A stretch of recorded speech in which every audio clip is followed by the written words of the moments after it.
Hello friends, welcome to my YouTube channel. I hope आप लोग अच्छे होंगे और आप लोग की तैयारी बेहतर चल रही होगी। दोस्तों, तो आज हम लोग करेंगे 2016 के ईवीएस यानी कि यूपीटेट जो जस्ट होने वाला है जुलाई में, उसी को ध्यान में रखते हुए हम लोग एक चला रहे थे मुहिम जिसमें सीडीपी हम करवा चुके थे अच्छे तरीके 11 से लेकर के 2021 तक, और हिंदी भी मैंने कंप्लीट करवा दिया था और ईवीएस चल रहा है। तो आज 2016 को हम ईवीएस करेंगे और उम्मीद होगी आप लोग को अच्छा लगेगा। चलिए, इधर उधर ज्यादा बातें न करेंगे, मेन मुद्दे पर आएंगे और अच्छे तरीके से जल्दी से स्पीड में थोड़ा सा एकदम रेपली यानी स्पीड में करना हम लोगों को। चलिए, पहला क्वेश्चन कह रहा है यानी कि 121 यानी ईवीएस यानी पर्यावरण हम लोग देखेंगे। चलिए देखते हैं हम लोग पहला क्वेश्चन। शिक्षक की सबसे बहुमूल्य निधि है उसकी, क्या है? तो अब देखिए, आपका ऑप्शन हो जाएगा लास्ट वाला यानी ऑप्शन डी सही है, छात्रों का विश्वास। अब थोड़ा समझते चलेंगे। शिक्षक विद्यार्थियों के जीवन के वास्तविक कुम्हार होते हैं, जो न सिर्फ उनके यानी छात्रों के जीवन को आकार देते हैं, बल्कि छात्रों में यह विश्वास जगाते हैं कि वे यानी कि छात्र शिक्षक के द्वारा बताई गई बातों का अनुसरण कर दुनिया के रंगमंच पर अवतरित हो सके और अपने आप को काबिल बना सकते हैं।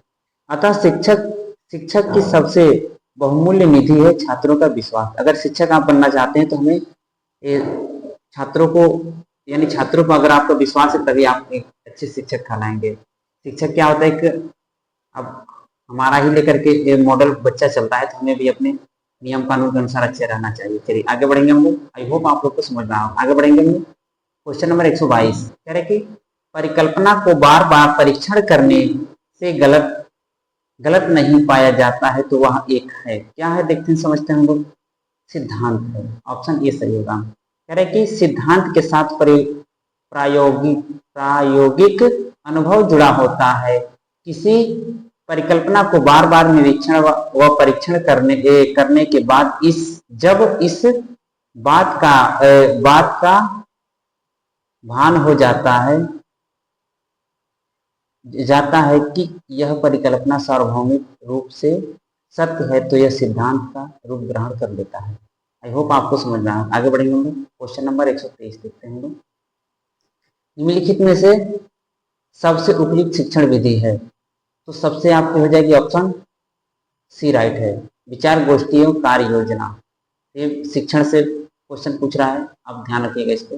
ठीक, चलिए आगे बढ़ेंगे हम लोग, थोड़ा समझते चलेंगे इसको अच्छे तरीके से। विचार गोष्ठी होता क्या है? विचार गोष्ठियों कार्य योजना शिक्षण विधि की सबसे उपयुक्त विधि है। इस शिक्षण विधि में छात्र परस्पर विचारों का आदान प्रदान करके अपने ज्ञान की वृद्धि कर सकते हैं।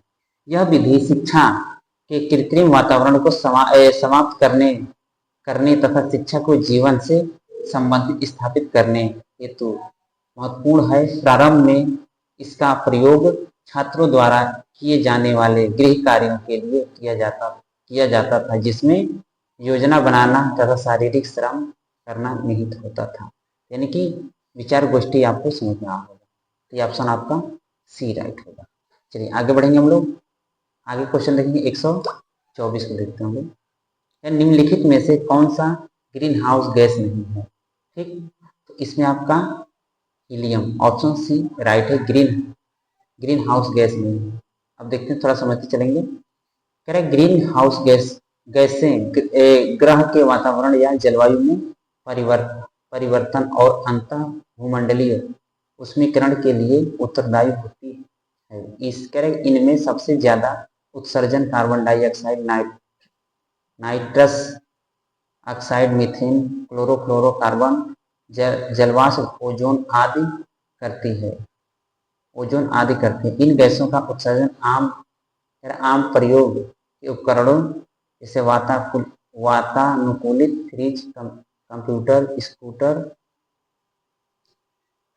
स्कूटर, कार आदि से होता है। हीलियम ग्रीन हाउस गैस नहीं है, यह एक निष्क्रिय या नोबुला गैस है। ठीक, आपसे भी पूछ सकता है कि निष्क्रिय गैस कौन है, तो हीलियम है। आई होप आपको समझ में आया होगा। आगे बढ़ेंगे हम लोग। क्वेश्चन नंबर 125 कह रहा है कि ध्वनि प्रदूषण का ध्वनि प्रदूषण का मापन किस इकाई द्वारा किया जाता है? तो ऑप्शन हो जाएगा आपका बी राइट होगा, डेसिबल। थोड़ा सा यहाँ समझते चलेंगे। ध्वनि प्रदूषण का मापन डेसिबल इकाई द्वारा किया जाता है, जो 80 डेसिबल इन डीबी या इससे अधिक का शोर श्रवण शक्ति को स्थायी हानि पहुंचाने में सक्षम होता है। सामान्य श्रवण शक्ति वाले के लिए 25 से 30 डेसिबल ध्वनि पर्याप्त होती है। यानी कि हमारा कान जो होता है 25 से 30 सामान्य तौर पर सुन सकता है, ध्वनि प्राप्त होती है। 5 डेसिबल की ध्वनि अत्यंत मंद, 75 डेसिबल जो होता है साधारण तेज, यानी 95 डेसिबल जो होगा अत्यंत तेज, और 120 डेसिबल अधिक की ध्वनि तीव्रता कष्टकारक होती है। तो आप समझ गए होंगे। चलिए आगे बढ़ेंगे हम लोग। क्वेश्चन नंबर 126 को देखेंगे हम लोग।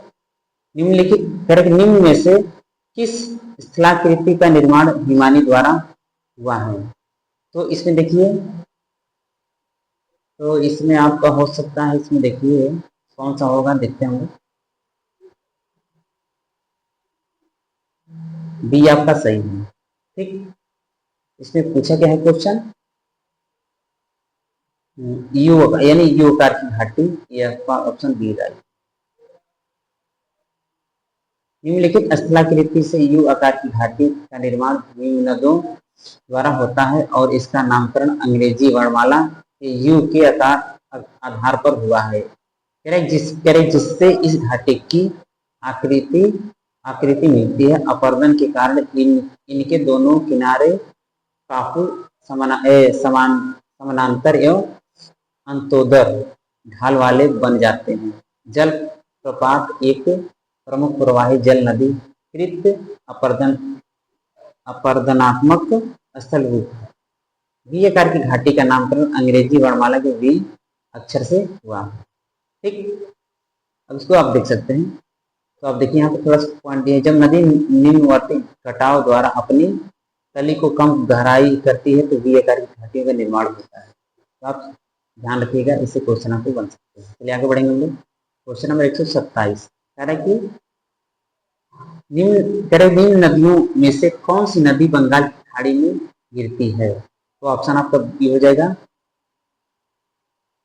सुवर्ण रेखा। कह रहे कि सुवर्ण रेखा या स्वर्ण रेखा, स्वर्ण रेखा नदी, हाँ स्वर्णी, सुवर्ण रेखा या स्वर्ण रेखा नदी बंगाल की खाड़ी में गिरती है। यह भारत के झारखंड राज्य में बहने वाली एक पहाड़ी नदी है।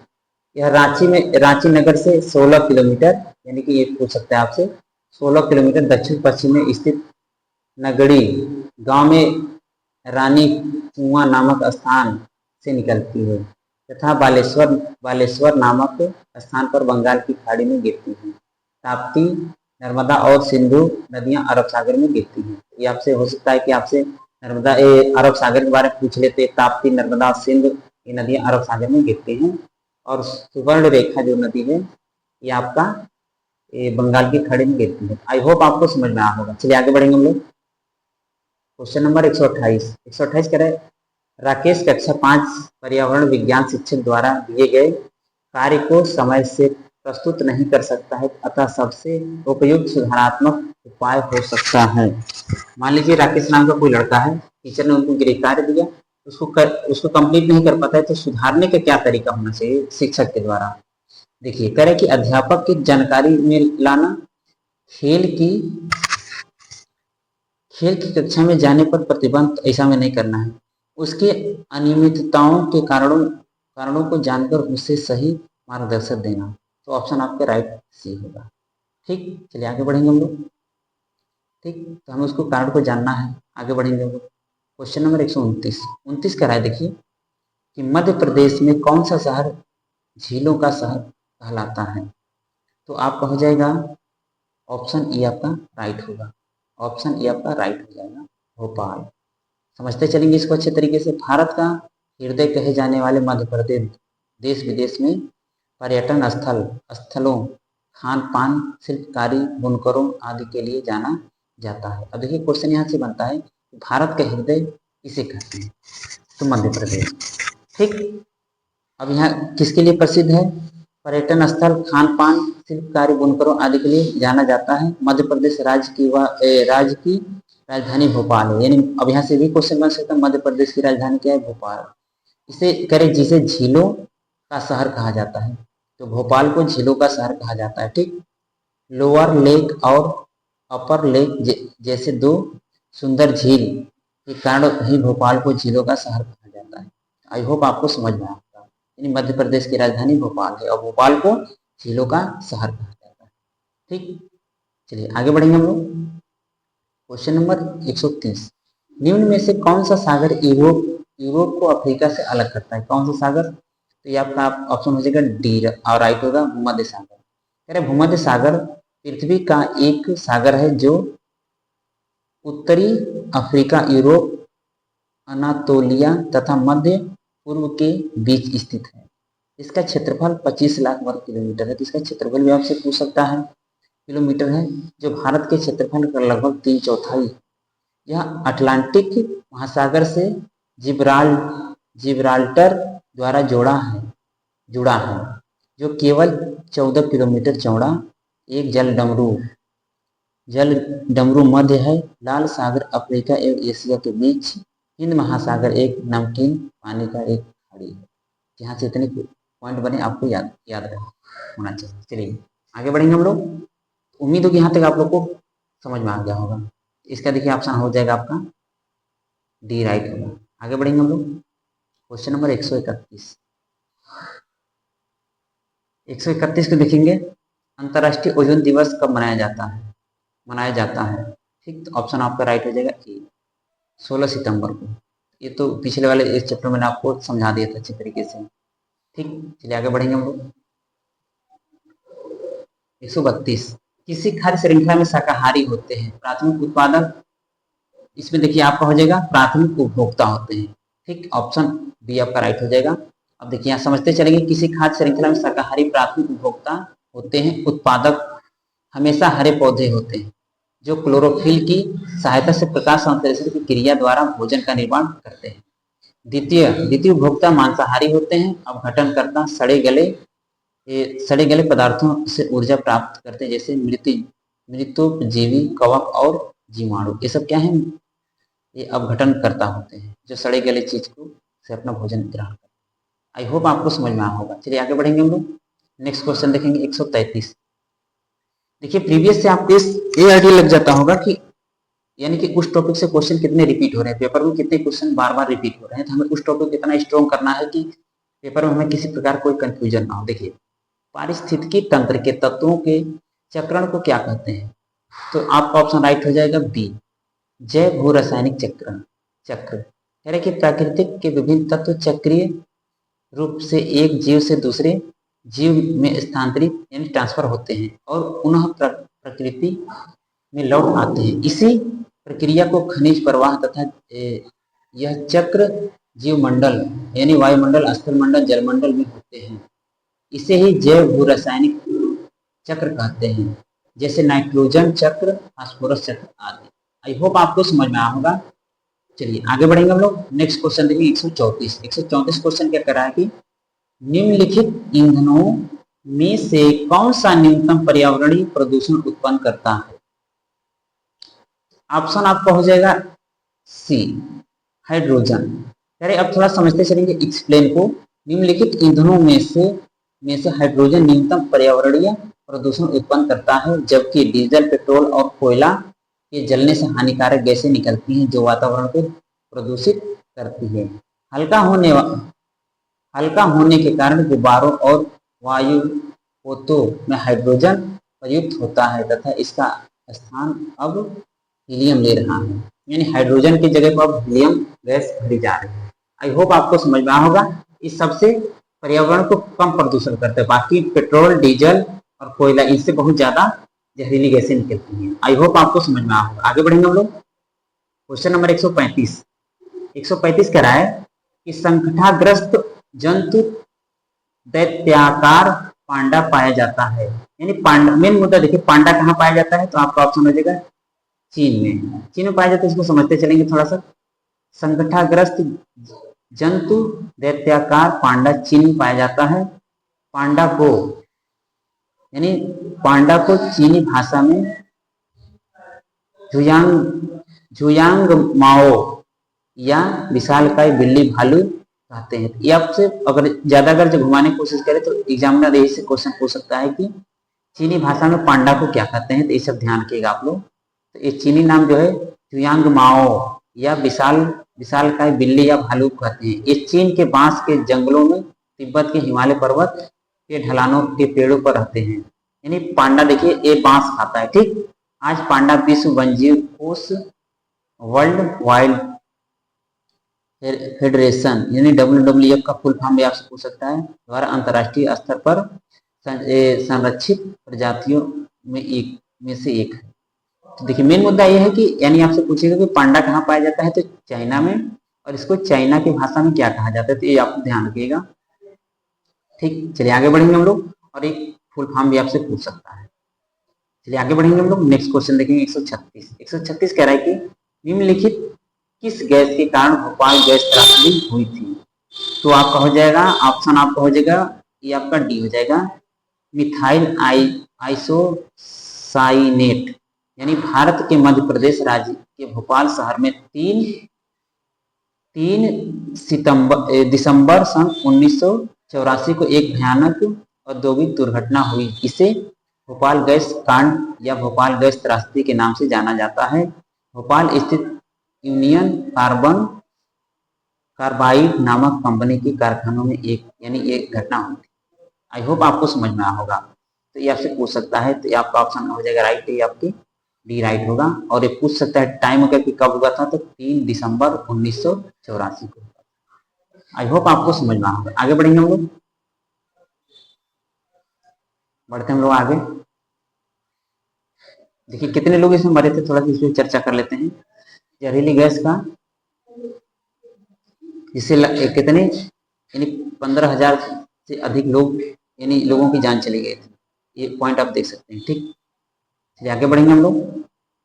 क्वेश्चन नंबर 137 कह रहा है, 137 कह रहा है कि किस देश में क्रिसमस का त्योहार गर्मियों में मनाया जाता है। ठीक, ये आपका हो जाएगा ऑप्शन सी राइट होगा, ऑस्ट्रेलिया। अब क्यों मनाया जाता है इसको भी हम लोग देखते चलेंगे। ये जो एक्सप्लेन दिया इसमें कारण दिया है क्यों मनाया जाता है। देखिए ऑस्ट्रेलिया में क्रिसमस का त्योहार गर्मियों यानी 25 दिसंबर यानी त्योहार गर्मी यानी कि 25 दिसंबर में मनाया जाता है। इसका कारण यह है कि ऑस्ट्रेलिया दक्षिणी गोलार्ध में स्थित है और दिसंबर का महीना ऑस्ट्रेलिया में गर्मी का पहला महीना होता है। ऑस्ट्रेलिया में गर्मी 1 दिसंबर से लेकर के 28-29 फरवरी तक होती है। क्रिसमस ईसा मसीह के जन्म की खुशी में मनाया जाने वाला पर्व है और इस दिन लगभग संपूर्ण विश्व में अवकाश रहता है और 25 दिसंबर को पड़ता है। तो आप लोग कमेंट बताइएगा कि अपने यहाँ कब मनाया जाता है। अब यहाँ तो मनाया जाता है गर्मियों में मनाया जाता है, अपने यहाँ कब मनाया जाता है आप लोग कमेंट में जरूर बताइएगा। इंडिया में कब मनाया जाता है। ठीक, चलिए तो उम्मीद होगी आपको समझ में आया होगा। 25 दिसंबर ये लोग गर्मी में मनाते हैं, लेकिन हमारे यहाँ एक कब मनता है आप लोग कमेंट करके जरूर बताइएगा। क्वेश्चन नंबर 138 बता रहे गिरवन जीव अभ्यारण्य निम्न में से किस वन्य जीव संरक्षण का करता है, मतलब उसमें किसका करता है संरक्षण, तो आपको हो जाएगा शेर। ये शेर के लिए प्रसिद्ध है। तो गिर वन्य जीव अभ्यारण्य भारत के गुजरात राज्य में लगभग 14 यानी कि 1424 वर्ग किलोमीटर में फैला हुआ है। तो इससे अगर इसका एरिया पूछते तो आपको याद होनी चाहिए। इसमें जंगली शेरों का संरक्षण किया जाता है, यानी जंगली शेरों का संरक्षण किया जाता है। इसके अतिरिक्त इस वन्य अभ्यारण्य में पुष्प और जीव जंतुओं की प्रजातियां मिलती हैं। यह करें यहाँ स्तनधारियों की 30 प्रजातियां तथा सरीसृप वर्ग की 20 प्रजातियां पाई जाती हैं। करें दक्षिण अफ्रीका के अलावा विश्व का यही ऐसा इकलौता स्थान है जहां शेरों को अपने प्राकृतिक आवास में रहते हुए देखा जा सकता है। ये मेन मुद्दा है। देखिए तो गिर वन्य जीव अभ्यारण्य जो है इस शेरों के लिए प्रसिद्ध है, इसमें शेरों की संरक्षण की जाती है। आई होप आपको समझ में आया होगा। आगे बढ़ेंगे हम लोग। क्वेश्चन नंबर 139 कह रहा है कि निम्न में से कौन सी प्राकृतिक वनस्पति मरुस्थलीय प्रदेशों में पाई जाती है। तो आपका हो जाएगा कैक्टस। कैक्टस यानी कैक्टस मरुस्थलीय प्रदेशों में पाई जाने वाला प्राकृतिक वनस्पति है। यह सपुष्पक वनस्पतियों का एक जीव वैज्ञानिक कुल है जो अपने मोटे फूले हुए तनों में पानी बटोरकर शुष्क एवं रेगिस्तानी परिस्थितियों में जीवित रहते हैं। इनके पत्ते पत्ते कांटों के रूप में परिवर्तित हो जाते हैं ताकि वाष्पोत्सर्जन की दर कम हो सके, जिससे जल का ह्रास कम हो सके। मतलब देखिए, यानी कि राजस्थान में जहाँ बालुई क्षेत्र है वहीं पे एक कैक्टस पाया जाता है, ठीक, और इसकी पत्तियां नुकीली, उस पर कांटे होते हैं। आई होप आपको समझ में आया होगा। चलिए आगे बढ़ेंगे हम लोग। अब देखिए यहाँ पे 140 क्वेश्चन कह रहा है कि ग्रीन मफलर संबंधित है, तो ये आपका हो जाएगा ध्वनि प्रदूषण से, यानी ऑप्शन सी सही होगा।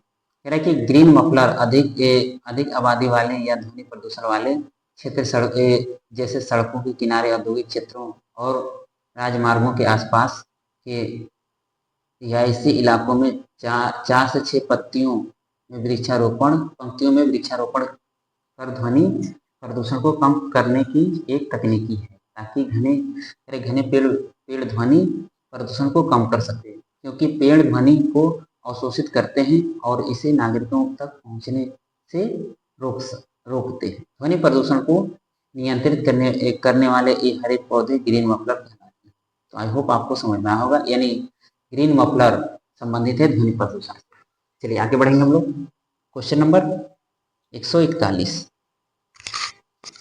क्वेश्चन नंबर 141 कह रहा है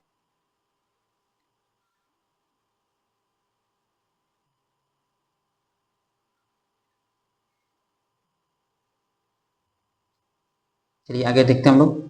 क्वेश्चन नंबर 141 कह रहा है कि भू पारिस्थितिकीय तंत्र में ऊर्जा का महत्वपूर्ण स्रोत है, तो आपका ऑप्शन हो जाएगा सूर्य। चलिए आगे बढ़ेंगे हम लोग। क्वेश्चन नंबर 142, ठीक, 142 देखेंगे हम लोग।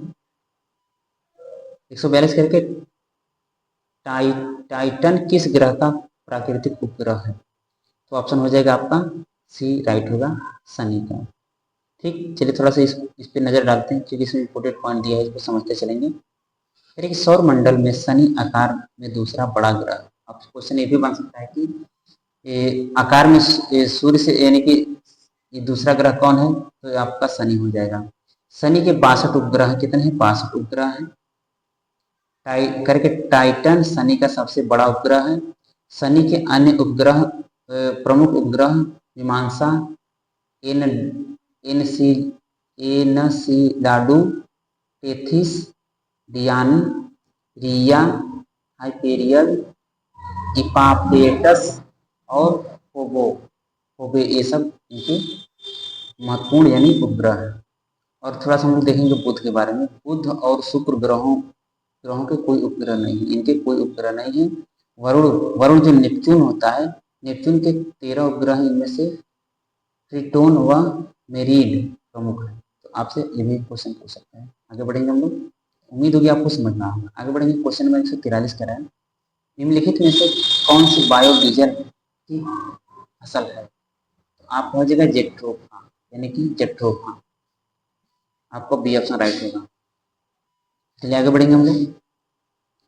पर्यावरण संरक्षण अधिनियम किस वर्ष पारित हुआ, तो ये हो जाएगा आपका बी ऑप्शन राइट हो जाएगा, 1986 में। ठीक, चलिए आगे बढ़ेंगे हम लोग।